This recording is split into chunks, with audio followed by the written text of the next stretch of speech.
자, 오늘은 어린이 주일을 맞이해서 다니엘서 1장 8절 9절 말씀을 중심으로 뜻을 세운 젊은이라고 하는 제목으로 함께 은혜를 나누고자 합니다.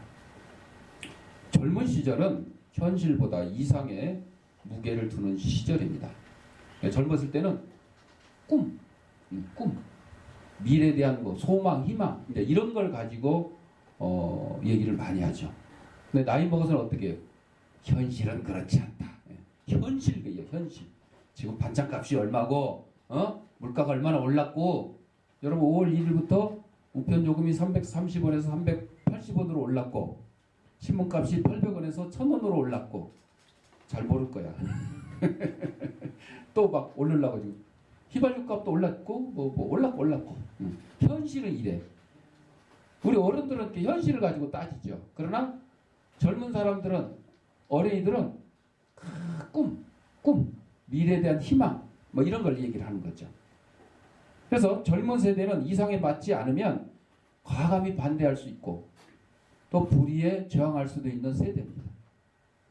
기성세대는 이런 것을 반항심이라고 하지만 세월이 지나고 나면 젊은이들의 생각이 맞는 경우가 있어요. 건전하고 바른 생각을 가진 젊은이가 있는 나라는 미래에 대한 희망을 함께 가집니다. 젊은이의 생각이 지나치게 세속되거나 퇴폐적이라면 바로 우리 방송에서 많이 본 연예인들 나오잖아요. 그냥 마약이고 성매매고 막 이런 것들. 이런 세속적이거나 퇴폐적이라면 나라의 미래도 불투명합니다. 그런 사람들이 커가지고 이 나라 제대로 어떻게 하겠어요? 안 해요. 또 교육의 가치를 인정하는 것도 바로 이 때문입니다. 그래서 기성세대는 젊은이들이 큰 뜻을 품고 그 뜻을 펼칠 기계를 품도록 배려를 해야 됩니다. 특별히 나라가 어려울수록 젊은이들에게 희망을 품도록 해야 됩니다.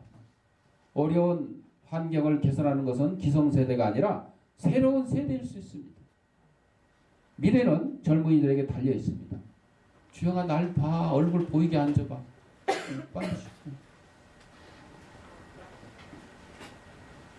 미래는 젊은이들에게 달려있어요. 지금 우리나라의 제일 큰 걱정이 뭔지 아세요? 출산율 저하로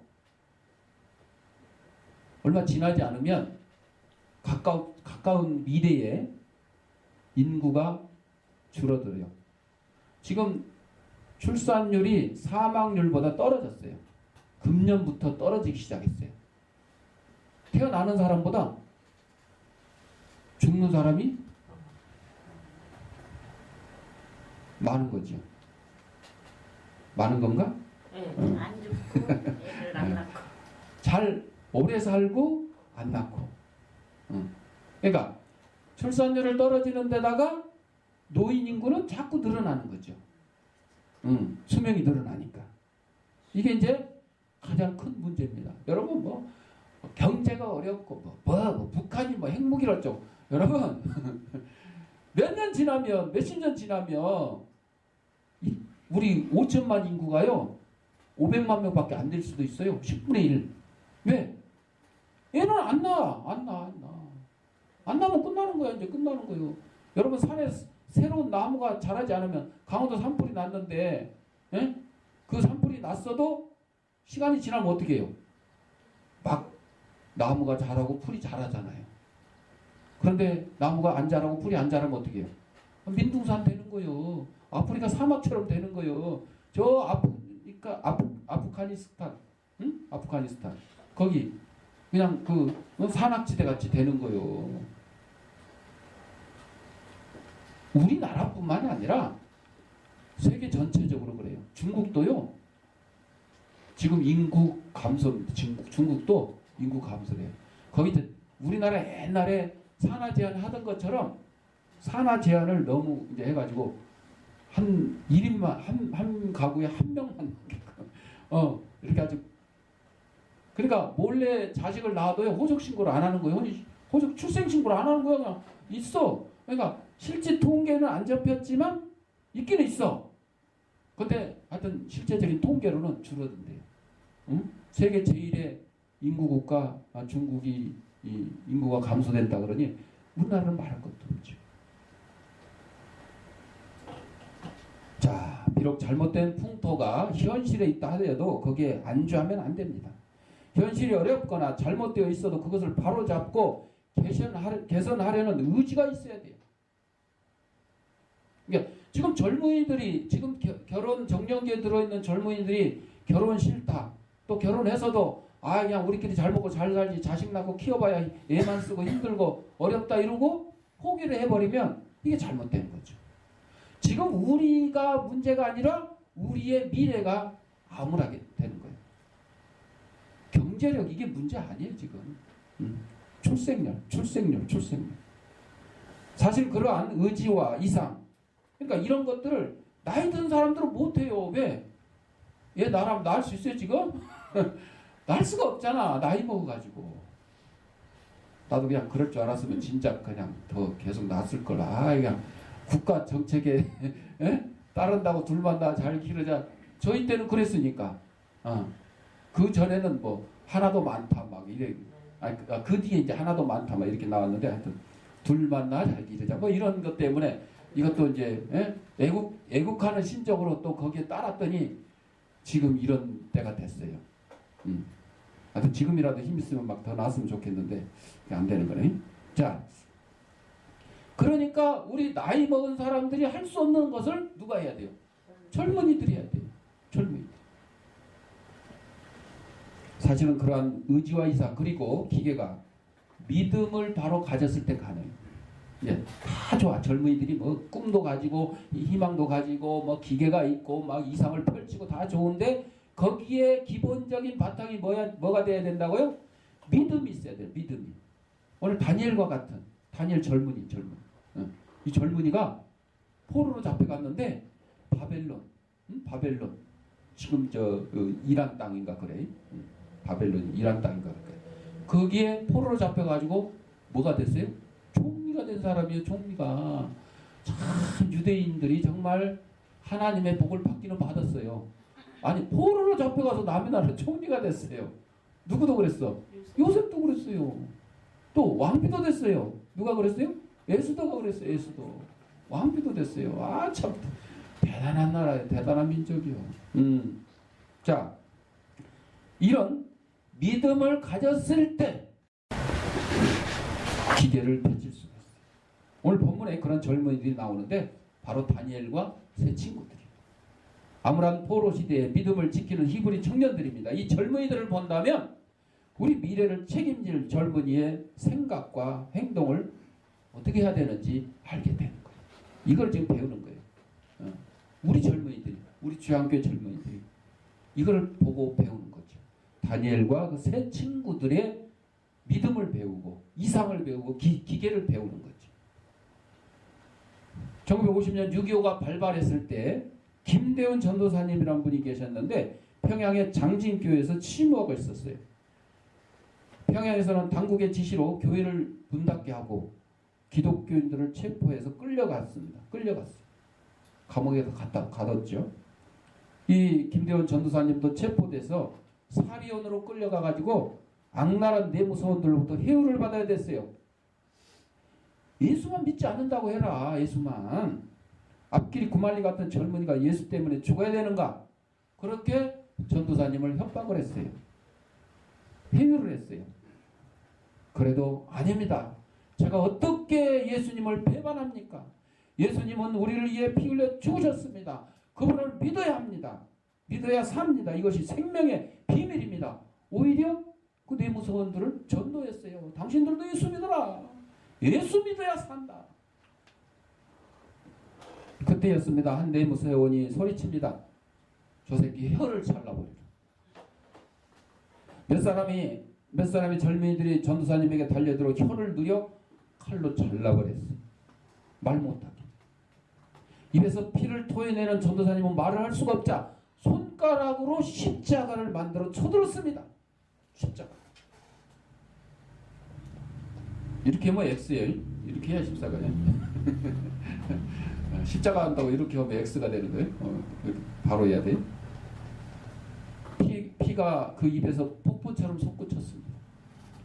상관인 듯한 자가 또 한 번 명령했습니다.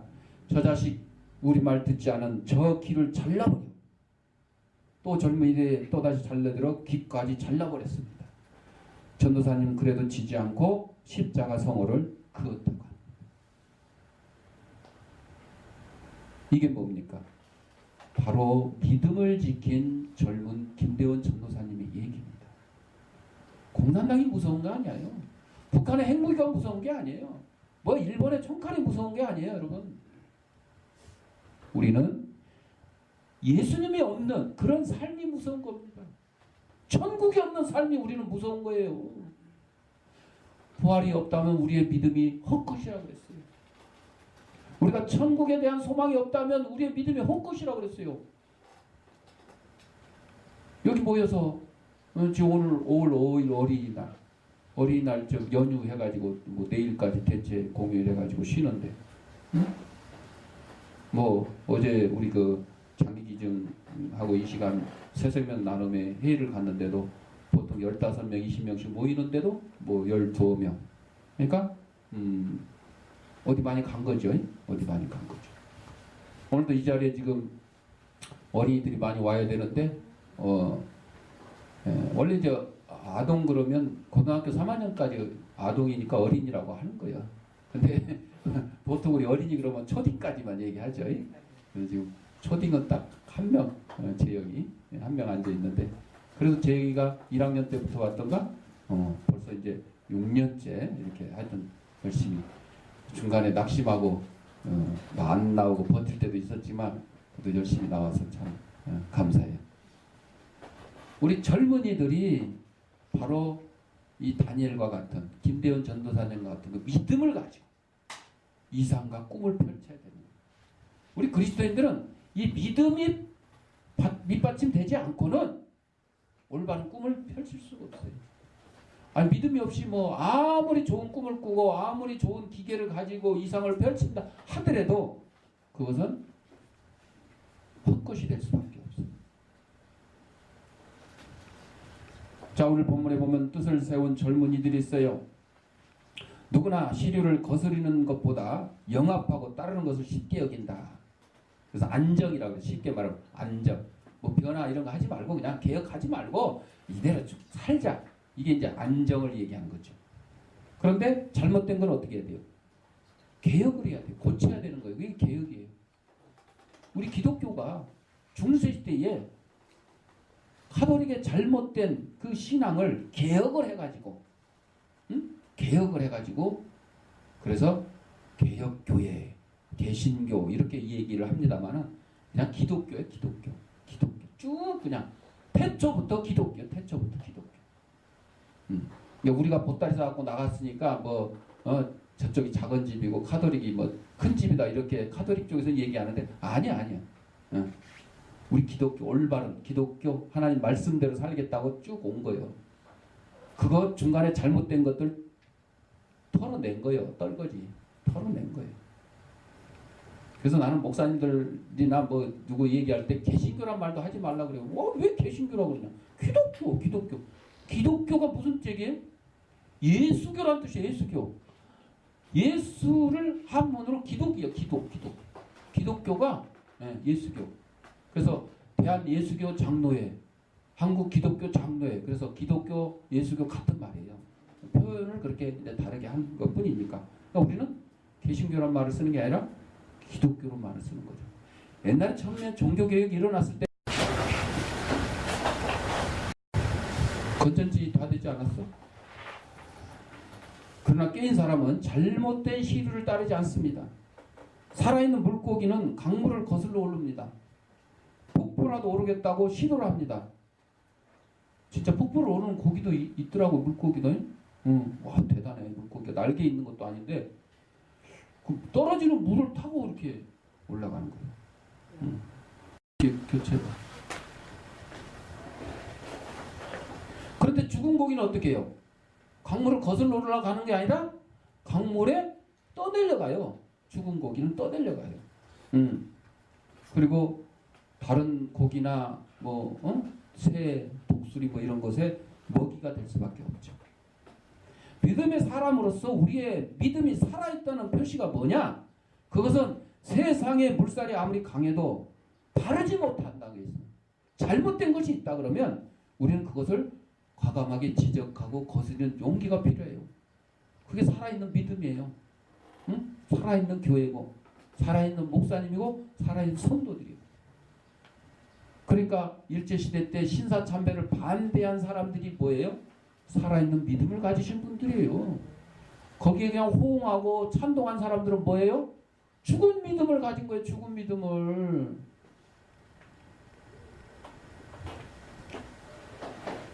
이러한 용기는 역시 믿음에서 나오는 겁니다. 세상의 물결을 판단하는 지혜도 믿음에서 나옵니다. 이것이 곧 살아있는 영성이고 믿음입니다. 다니엘과 그 친구들이 세 친구들이 바벨론의 포로로 잡혀갔는데 그나마 다행히 왕궁에서 엘리트 교육을 받았어요. 똑똑한 사람들 뽑아가지고 왕궁에서 일을 시켜 먹으려고 이제 옛날 우리 뭐 일제시대 때도 그렇고 공산체에서도 그랬어요. 그래서 엘리트 교육을 받으며 호의호식할 수 있는 기회를 얻었어요. 그런데 이 젊은이들이 오늘 읽었던 본문에 읽었던 것처럼 현실의 안락함과 출세 보장을 거부했어요. 왕의 사내 친미를 거부했어요. 왜? 믿음 때문에 그렇습니다. 하나님을 섬기는 믿음 때문에. 그들이 왕이 먹는 음식으로, 왕은 누구를 섬겨요? 우상을 섬기잖아요. 우상을 섬기는 사람이 주는 음식을 먹으면 내 몸이 더럽혀진다. 안 된다. 믿음을 가지고. 이 젊은이들이 현실의 안락함과 출세 보장을 거부했어요. 비록 망한 나라 유대에서 끌려온, 포로로 끌려온 젊은이들만 그들의 몸과 마음 그리고 영성을 깨끗이 해야 됨을 알고 있었어요.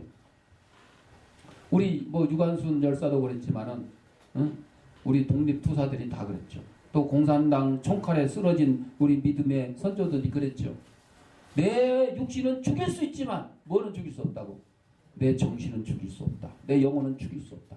그리고 대한 독립 만세를 외쳤잖아요. 이방인의 음식을 함부로 먹으면서 현실과 타협할 수 없는 노릇이었습니다. 이거 말 안 들으면 이혼 부담이 컸다는 걸 알고 있었어요. 잘못하면 처형당하는 거예요. 왕의 명령을 어겼기 때문에. 또 비난과 핍박을 받을 가능성이 있음도 알고 있지만 단연코 왕의 음식을 거부했습니다. 세운 뜻을 실천에 옮기고 말았습니다. 뜻을 세우되 하나님이 원하시는 뜻, 하나님의 성전이 몸을 정결하게 해야 되는 뜻을 세워야 되는 겁니다. 그리고 실천해야 됩니다. 두 번째로 뜻을 바로 세우면 하나님의 은혜를 입습니다. 뜻을 세워 행동에 옮기면 난감해하는 사람들이 있습니다. 왜? 주변 사람들 눈치 보느라고. 어떤 책임과 관련성을 가진 사람들. 여러분, 지금 이제 여름이 다 왔는데, 봄에 논에 물을 대고 쟁기질을 해서 모내기를 하려고 그러는데, 그 쟁기질을 하다 보면 미꾸라지가 쟁기질에 몸이 잘리는 경우가 있어요. 그 미꾸라지 불쌍하다고 쟁기질 안 하면 농사 지을 수 있어요? 없어요. 농사를 지으려면 미꾸라지가 희생될 수도 있어요. 희생될 수도 있어요. 우리가 뜻을 가지고 하나님의 말씀대로 살려고 그러면 희생당하는 일이 있어요. 직업을 뺏기기도 하고 사업체가 문을 닫기도 하고 가정이 파탄 날 수도 있어요.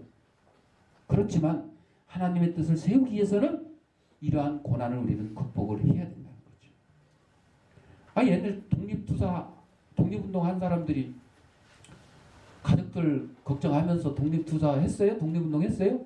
아니요. 가족이 그냥 굶는지 죽는지 몰라. 뭐 생일 파티를 했는지 뭐 설날 떡국을 끓여 먹는지 그거 신경 써요? 못 써요. 오로지 나라의 독립을 위해서. 지금 나라를 지키는 군인이 요즘 이제 군대가 너무 편해졌다 그러는데 뭐 훈련도 안 하고 뭐 요즘 뭐 병사들도 뭐 외출하고 휴대폰도 사용하게 하고 뭐 막 그러는데 그럼에도 불구하고 그 군인이 집에 뭐 모내기 한다고 그러고 나 모내기 하러 가야 된다고 그러고 모내기 가고 이러면 군인이에요? 아니잖아. 아니 오늘 배달 밀렸는데 내가 가서 좀 배달 좀 해야 돼요. 그러면 이게 군인이야? 아니잖아요. 그냥 나라 지키는 일에 몰두를 해야 되는 거예요. 우리 믿음을 가진 우리 성도들은 하나님의 말씀에 맞는 일에만 몰두해야 되는 거예요. 그러니까 쉽게 말해서 집에서 그냥 남편이 교회 가는 거 반대하면 그냥 뒤통수를 때려서라도 나와야 되는 거예요. 내 남편하고 그냥 이혼 도장을 찍고라도 나 교회 가야 되겠다. 그런 마음으로 나와야 되는 거죠. 그런 정신이 필요하다는 거죠. 다니엘의 뜻을 꺾자니 쉽지 않고 그냥 내버려 두자니 다니엘이 어려운 지경에 빠질 것이에요. 다니엘이야 포로로 잡혀온 친구니까 없어진다 하더라도 이거를 지시하고 감독하고 환관장은 벌 받는 거잖아요. 벌 받게 되잖아요. 뜻을 세워 실천에 옮기면 주위에 이렇게 피해를 보는 사람이 있어요. 내가 직접 피해를 볼 수도 있지만 주위의 가족들이나 친구나 하여튼 여러 사람이 대신 피해를 볼 수도 있어요. 바른 일을 행하는데도 아무 잘못이 없는 사람이 피해를 볼 수 있습니다. 세상의 불의한 구조와 조직에는 이러한 경향이 강합니다. 이 때문에 세운 뜻을 포기하거나 접을 수가 있어요. 만약 이 땅의 젊은이들이 그렇다면 이 나라의 발전은 결코 기대할 수가 없습니다. 나라가 뭔가 잘못되고 있어요. 특히 우리 기독교인의 입장에서 보면 뭔가 잘못되게 있는 거, 하나님 말씀에 어긋나는 것이 있으면 어떻게 해야 돼요? 투쟁을 해야 돼요. 투쟁을 해요. 바로 잡을 수 있도록 노력을 해야 돼요. 남을 생각하지 않는 것 같은 고집스러움도 필요합니다. 아이 너무 고집세 그냥 표목사는 너무 고집세 뭐 규칙 따지고 뭐 그냥 좀 이렇게 대충 은혜로 넘어. 제가 얘기해요. 여러분 부흥회는 은혜로 해야 돼요. 그러나 회의는 은혜로 하면 안 돼요. 여러분 회의를 은혜로 해요? 은혜로? 저 국회에서 국회의원들이 자 우리 은혜로 합시다. 아이 그냥 넘어가요. 대충 다투지 말고 이게 회의가 돼요? 안 돼요. 교회 안에서도 마찬가지. 회의는 회의답게 해야 되고 예배는 예배답게. 예배는 정말 은혜가 넘치게 해야 돼요. 그러나 회의하는데 잘못된 거 규칙을 어기는 막 그런 일들이 있는데 그냥 넘어가요? 그냥 넘어가다 보니까 어떻게 해요? 결국 세상 재판에 가는 거예요. 뭐 교회에서 뭐 담임 목사를 잘못 청빙을 했네, 뭘 어쨌네, 총회에서 뭘 결의를 잘못했네 이렇게 가는 거예요. 저거 뭐 불법이다, 무효다 막 이렇게 나가는 거예요. 안 되는 거예요. 예배는 은혜스럽게 해야 되지만 회의는 냉철하게 해야 되는 거죠. 하나님께서 다니엘뿐만 아니라 이 어려움을 당할 뻔한 환관장에게도 복을 내리세요. 구절에 얘기했잖아요. 하나님이 다니엘로 하여금 환관장에게 은혜와 긍휼을 얻게 하신지라. 뭐 초를 받을 일도 없었어요. 오히려 왕의 산의 진미를 먹은 젊은이들보다 그냥 풀 뜯어 먹은 다니엘과 세 친구들이 훨씬 더 멋있어요. 훨씬 더 멋있어요. 뜻을 바로 세워 실천하면 하나님이 사람을 통해 뜻을 이루도록 도우십니다. 하나님이 원수라도 동지가 되게 해주시는 거예요. 누가? 하나님의 능력. 오늘 주일날 아침 한 젊은 소경이 나 그대 위에 기도하네라는 아름다운 독창을 했어요. 그가 노래 부를 때 회중들은 눈물을 흘렸어요. 잠시 후 목사님께서 그 젊은이가 소경된 이유를 말해 주었습니다. 그가 10살 때 예수를 믿지 않는 아버지를 따라서 주일날 사냥을 갔어요. 아니 나는 주일학교 가야 되는데 교회 안 나는 아버지가 그냥 강제로 끌고 간 거예요. 그러면서 야 주일날 사냥 간다고 뭐 너 한번 빠졌다고 지옥 가냐? 걱정하지 말고 이렇게 데리고 갔죠. 한 곳에 이르러 그의 아버지가 잠시 주위를 둘러보고 아들에게 자기가 돌아올 때까지 여기 가만히 있으라고 했어요. 아버지가 자기가 쫓던 다람쥐 꼬리를 보자 다람쥐인 줄 알고 총을 쏘았는데 누구였어요? 바람에 날리는 아들의 머리카락이었어요. 다람쥐 꼬리인 줄 알고 쏘았어요. 아버지가 자기 아들을 쏜 거예요. 아버지는 크게 놀라 울부짖는 아들을 안고 가까운 병원으로 달려갔어요. 아들의 생명은 건졌지만 뭘 잃어버렸어요? 시력을 잃어버렸어요. 아버지가 눈물을 흘리면서 만일 내가 주일날 사냥을 가지 않았더라면 이러한 일은 없었을 것이라고 한탄을 했어요. 그 아들은 부흥회를 통해서 구원을 받았으며 자기 아버지와 어머니를 그리스도께 인도했어요. 그 아들의 가바로 말미암아 41명이 예수님께 인도함을 받았고 세례를 받았습니다. 그 젊은이가 이렇게 말했습니다. 나의 소경된 것이 나를 그리스도께로 인도했다면 나는 소경으로 살게 된 것이 너무 기쁘다. 이 말은 내가 소경되지 않고 아버지와 어머니와 친구, 친척들을 이 그리스도께로 인도할 수 없었다면 그거는 소용이 없다는 얘기죠. 여러분, 소경이 되었어도 그걸로 인해서 많은 사람을 그리스도께 인도한다 그러면 이것이 하나님 편에서는 유익한 거예요. 소경된 그 젊은이 편에서도 유익한 거예요. 그래서 나 그대 위에 기도하며 뜻을 세우면 이룰 방법이 열립니다. 더러운 사람은 이 사회의 일꾼이라고 말할 수 없습니다. 관리나 정치인들이 부정부패에 오염된 나라일수록 혼란이 있고 국민들은 살기 어렵습니다. 우리나라도 옛날에 후진국일 때 엄청난 부정부패가 많았어요. 뭐 지금도 뭐 없어지지는 않았지만은 그래도 옛날보다는 많이 없어졌어요. 근데 세계 나라를 보면 지금도 부정부패가 만연한 나라들 보면 뭐 남미나 아프리카 뭐 저 동남아시아 이쪽에 보면 많이 있잖아요. 우리나라보다 못 사는 나라들이 많이 있어요. 깨끗한 사람이 사람들의 신뢰와 존경을 받고 영향력을 발휘합니다. 깨끗한 사람이 혼탁한 사회를 깨끗하게 할 수 있습니다. 사회도 이렇거나 하물며 하나님께는 어떻겠습니까? 하나님께도 마찬가지입니다. 하나님은 죄에 오염된 사람들을 좋아하지 않습니다. 하나님이 제일 미워한 게 뭐라 그랬어요? 죄입니다. 죄. 특히 우상 섬기는 죄. 또 하나님께서는 이러한 사람을 사용하지도 않습니다. 하나님은 사람을 사용하실 때 먼저 깨끗하게 하시고 깨끗하게 된 사람을 사용하십니다. 또한 내가 청년의 정욕을 피하고 주를 깨끗한 마음으로 부르는 자들과 함께 의와 믿음과 사랑과 화평을 조치라. 디모데후서 2장 22절에 말씀해 주고 있습니다. 다니엘과 세 젊은이가 자기를 깨끗하게 하려는 마음을 가진 것은 하나님께 쓰임을 받는 것이었습니다. 하나님이 그들을 하나님의 일에 사용하시려고 그런 마음을 주셨고 행동으로 옮기게 하셨습니다. 다니엘과 세 명의 친구들이 뜻을 관철시킬 방법을 찾았습니다. 그 방법은 열흘 동안 시험을 테스트 해보세요. 열흘 동안 한 가지 얘기해요. 우리는 그냥 풀만 뜯어 먹을게요. 우리는 채식만 할게요. 열흘 후에 다니엘과 친구들의 얼굴이 왕의 산의 진미를 먹은 바벨론 청년들의 얼굴보다 더 아름다우면 그들의 뜻대로 해달라고 요구를 했어요. 곧 그 증거를 보고 결정하자는 것이요. 시험하는 것이야 무엇이 어떻겠는가. 열흘의 시험 기간을 거쳤습니다. 그 결과가 어땠어요? 다니엘과 세 친구들이 생각한 대로 이것은 역시 하나님의 뜻하신 대로 이루어진 겁니다. 그래서 열흘 동안 테스트 끝나고도 계속해서 다니엘과 세 친구들은 채식을 할 수 있었어요. 마지막으로 뜻을 세우면 지혜를 얻습니다. 뜻을 세운 젊은이들 얼굴과 살결이 바벨론 청년들보다 뛰어났습니다. 이는 하나님이 그들과 함께 하심을 증거로 보여준 겁니다. 하나님이 함께 하시지 않으면 이런 일이 일어날 수가 없습니다. 하나님의 증거는 외모에서만 나타나는 것이 아닙니다. 내면의 세계, 비전의 세계, 영적 세계에서도 증거가 나타났습니다. 하나님이 히브리 청년 4명에게 지식을 얻게 했습니다. 학문과 재주가 뛰어나게 했습니다. 왕 앞에 나가 학문을 논하는데 모든 젊은이들 중에 히브리 청년 4명이 가장 뛰어났습니다. 게다가 다니엘은 이상과 몽조를 깨달아 알았습니다. 꿈을 해몽했어요. 심지어 꿈의 내용까지도 그냥 다 얘기할 정도가 됐어요. 그들의 명석함 때문에 왕 옆에서 보좌하는 직책을 맡았습니다. 왕의 비서관이 됐어요.